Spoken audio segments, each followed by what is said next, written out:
गाइसिलेट समिति कार्यालय परिसर में जिलापाल श्री आदित्य गोयल एवं आरक्षी अधीक्षक प्रहलाद सहाय मीनांक मिलित जन अभियोग शुणाणी शिविर अनुष्ठित हो जाइछि।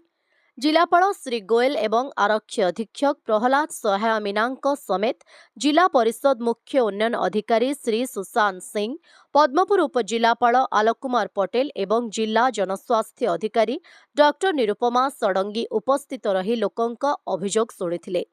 सूचना योग्य कि उक्त शिविर में जलसेचन, विद्युत जोगाण, पानीय जल जोगाण, राशन कार्ड, वार्धक्य एवं विकलांग भत्ता, रास्ता निर्माण आदि समस्या आधारित समुदाय 109 गोटी अभियोग मध्यरु 71 गोटी व्यक्तिगत, 3 गोटी मुख्यमंत्री रिलीफ पांठी, 1 गोटी रेडक्रॉस एवं 34 गोटी सामूहिक अभियोगर शुणाणी करी समस्त समस्या तुरंत समाधान करबा पई जिलापाल विभागीय अधिकारी को निर्देश दैछंती।